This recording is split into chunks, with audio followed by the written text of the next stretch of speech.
What is up, everyone? Johnny here. I hope y'all are doing well. Today, what I'm going to do is I'm going to break down the tune Sunshine of Your Love by Cream. I love this tune. It's Clapton. What's not to love here, right? So let's dive in. But before we do, I'd be very grateful if you would consider liking and subscribing if you find this content helpful. So let's dive in. All right, so the first thing that happens here is we've got the single note little riff on the D string.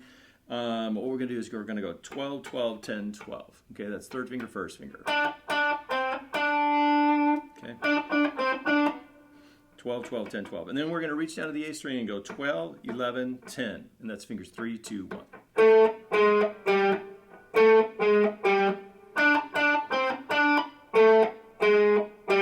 Okay, and then first we're in the intro here, so what we're going to do is we're going to reach down to the low E string at the 8th fret with a third finger. That's what I use.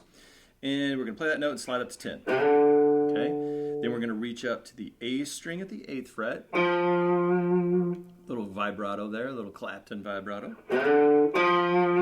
And then right back down to the 10th fret on the low E string. And we're going to tag that twice. We've got okay, so we're going to do that twice, the low version. We're going to get a little high version and slide version happening in a minute. But to put that together, we've got this.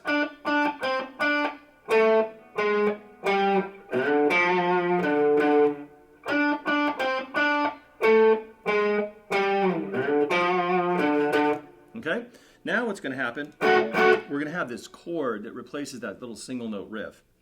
So what's happening here is we're fretting the low E string at the 10th fret, that guy, and then the third finger is going to grab the 12th fret on the A string, that guy, and then your second finger is going to grab the G string at the 11th fret, that one, okay? So there's 3 notes in here that are being played, but the other strings, so the D string, the B string, and the E string are muted out. So this could pose a little bit of an issue if you're not used to muting with your first finger, fretting and muting.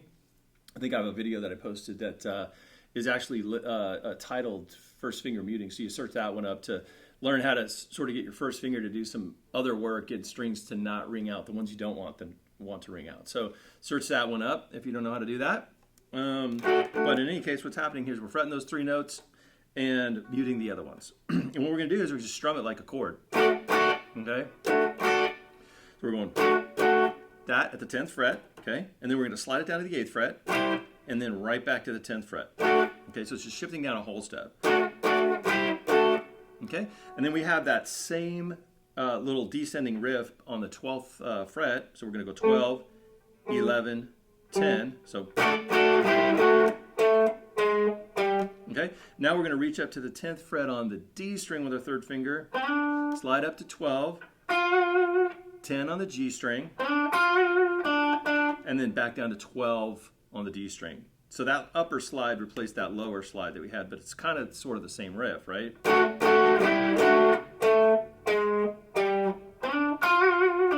You want to do that vibrato right there, that's important.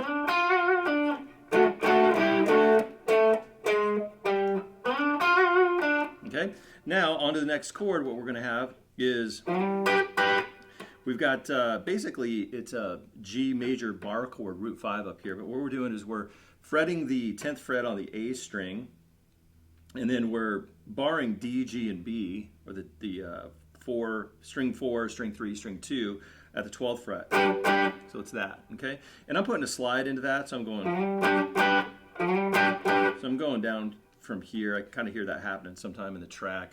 So 8 to 10 if you want to get that in there. Now it's the same hit, you know, same amount of strikes.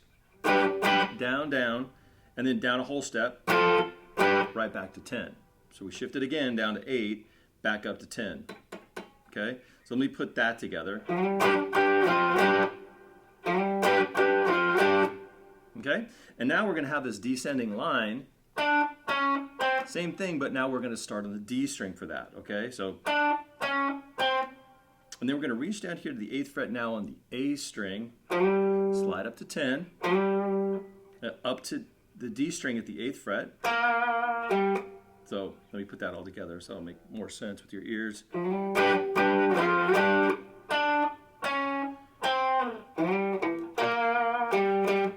get that right.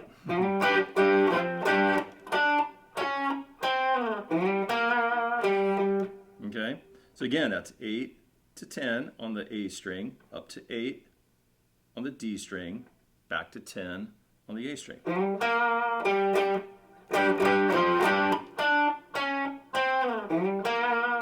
Now we're going to do that twice, and then it's going to go back down to the lower riff. So let me show you how you would get into that one, okay?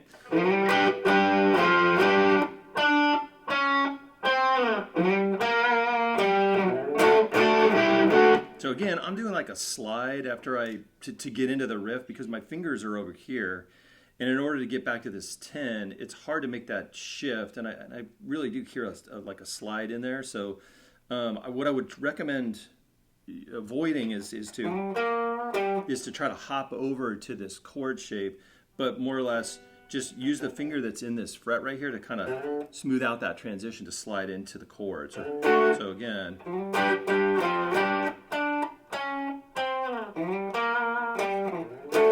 See, I kind of came in for a landing right there. Okay, so those are the two little sections in the intro, the two chord pieces. And now if we hit the chorus, this is what's going to happen here. So we've got basically just an A power chord, and we're going to go down, up, down. Okay, and then we're going to go to a C major chord, and you can just play it as a power chord if you want. But it looks like I'm playing the full chord. Sometimes I get that major note in there, but more or less just let's play a power chord, which is basically 3rd fret on the A string, D string 5, G string 5. Okay, so we've got A power chord, C power chord, and then we're going to reach down and grab a G power chord. So we're taking this shape and we're shifting it down to the next string set. Okay, so let me put that all together. You can put a little click. I just put that scratch in there. I kind of hear that, so it's fun to do. Even if it's not in there, I think it's in there, but just do it because it sounds good.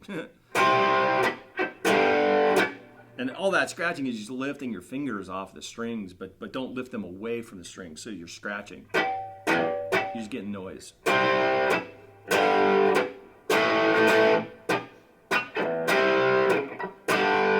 And then at the end of that chorus riff, what you're going to have is an A power chord. And what you're going to do is kind of gallop this rhythm. So it's down, down, up, down, down, up, down, down, up, down. And then you're back into this. Okay? And you'll hear the difference. When you're playing the riff, you'll hear the difference between hopefully when you hear the low riff, the low slide riff, and the high slide riff. Okay, so use your ears to try to decipher which one is which. But now you have all the pieces for this tune, and everything I just showed you also plays through underneath as the rhythm guitar part for the lead section. So you can just kind of rock through this one through. So you guys have fun with this one, and I'll see you in the next one.